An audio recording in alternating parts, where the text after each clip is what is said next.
আমারও মনে আছে যখন আমরা শুরু করি তখন আমাদের চিন্তা ছিল এমন যে যারা ঢাকায় আসেন, যে ছেলেগুলো সাতক্ষীরা থেকে আসে, তারা থাকার জায়গা পায় না, কোথায় ভর্তি হবে সেটা তারা জানে না, তারপরে ভর্তি হতে গেলে টাকা পায় না, এরকম অনেক সমস্যা আমরা ফেস করতাম। যখন রুগী আসতো, রুগীরা কোথায় ভর্তি হবে, কীভাবে গাইড পেতো না, এরকম চিন্তা আমাদের মাথায় কাজ করতো। যারা আসবে সাতক্ষীরার মানুষদেরকে আমরা সহযোগিতা করব। এবং আপনারা জানেন নিশ্চয়ই অন্য অন্য ডিস্ট্রিক্টে অনেক বেশি বন্ধনটা অনেক ভালো, তো ওই এরিয়ার বন্ধনটা একটু কম, এটা আমরা লক্ষ্য করেছি। যার কারণে ওখান থেকে আমাদের মনে হয়েছিল যে আমাদের কিছু করা দরকার, সবার জন্য করা দরকার। তখনই মূলত আমরা চিন্তা করলাম যে আমরা সবাই মিলে এটা করি। যদিও ব্যক্তিগতভাবে সবাই করতাম, কিন্তু এটা অপর্যাপ্ত ছিল।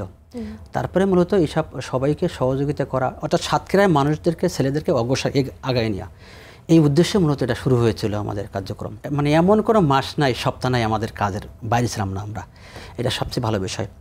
তা খুবই ভালো বিষয় যে এটা এখন সাতক্ষীরা শুধু নাই, সারা বাংলাদেশেই এই সমিতির নাম কিন্তু এখন ছড়িয়ে গেছে। মূলনীতি আছে আমাদের যে একতা, সৌহার্দ্য এবং ভ্রাতৃত্ববোধ। শুরু থেকে আমাদের এটা ছিল, একতা, সৌহার্দ্য এবং ভ্রাতৃত্ববোধ, এবং এটা দিয়ে চলে আসছে। কিন্তু একতাটা আমাদের মধ্যে খুব বেশি, সবার মধ্যে ভ্রাতৃত্ববোধ খুবই ভালো। কখনোই আমাদের এর ভিতরে এই ভ্রাতৃত্ববোধের অভাব হয়নি আমাদের। তার কারণে যখন কোনো কিছু আসছে, কোনো কাজ আসছে, সাথে সাথে উদ্যোগ নিয়েছেন, বাস্তবায়ন হয়ে গেছে। আমাদের কমিটির সদস্য ভাইরা যারা আছেন এবং যারা স্বেচ্ছাসেবী তারা হেল্প করছে, করে করে আমরা কিন্তু এই সমিতি এই পর্যায়ে নিয়ে এসেছি। চ্যালেঞ্জটা যদি বলেন, সেটা হলো আসলে এটা তো কাজ সরকারের হওয়া উচিত। মানুষের মৌলিক অধিকার নিশ্চিত করার দায়িত্ব তো সরকারের, এটা তো আমাদের ব্যক্তির না।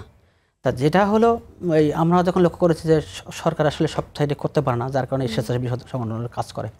বহু এনজিও কিন্তু আছে, তারাও করছে, আমরা সরকারিভাবে কোনো হেল্প পাই না। ফান্ডিংটা লোকালি একদম সব আমাদের স্বেচ্ছাসেবক ব্যক্তি, মানে আমাদের এই যে ভাইয়া, আমাদের একদম একটা অনুষ্ঠান আহ্বান করলে সবাই শুরু থেকে কে দিবে সভাপতি, কে দিবে সহসভাপতি, কে দিবে সেক্রেটারি, এইভাবে দিয়ে আমরা সকল কমিটির সদস্যরা সবাই এখানে হেল্প করে।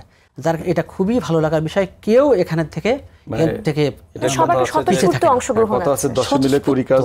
আমাদের সভাপতিরা যে বক্তব্য, একজন সদস্যরও সেম বক্তব্য, আমাদের কাছে কোনো দ্বিমত নাই, কারণ আমাদের টোটালটাই ওপেন। কারণ আপনারা সবাই জানেন যে আমাদের লক্ষ্য কি, আমাদের উদ্দেশ্য কি, সেই অনুযায়ী সবাই একসাথে কাজ করে। এবং আমাদেরটা একদম পুরো ওপেন প্ল্যাটফর্ম। থার্ড পার্টিটা অডিট করি এবং অডিটে এসডিএম ওটা পেশ করা হয় এবং পাস করা হয়। যেটা বলছিলাম একটু বলি, যে আমরা যে পরিমাণে কাজ করা প্রয়োজন আমরা কিন্তু সেটা করতে পারি না। কারণটা হলো অর্থনৈতিক সমস্যা, অনেক সীমাবদ্ধতা। আপনি একটা রোগী আসছে, আপনি হেল্প কত করতে পারবেন ব্যক্তিগতভাবে? 5,000, 10,000, 50,000, ওনার প্রয়োজন হলো 5 লাখ টাকা, 3 লাখ টাকা। যার কারণে এটা সবচেয়ে বড় সমস্যা হলো আমাদের চাহিদা অনুযায়ী আমরা কিন্তু হেল্প করতে পারি। এটা হলো গ্যাপ। স্টুডেন্ট আসতেছে, ঢাকা ইউনিভার্সিটি ভর্তি হবে, বুয়েটে ভর্তি, বিভিন্ন জায়গায় ভর্তি হবে, মানে যে পরিমাণে প্রয়োজন আমাদের ফান্ডটা খুবই